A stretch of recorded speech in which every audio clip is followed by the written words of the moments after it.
मायाको तिरले दिलमा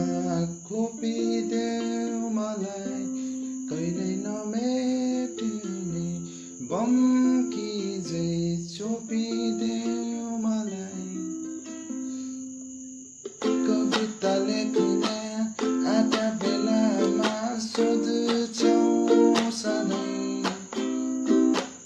कलम बनी मसिटानी सोध्छौ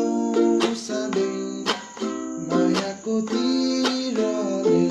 दिलमा खोपिदेऊ मलाई कहिल्यै नमेटिने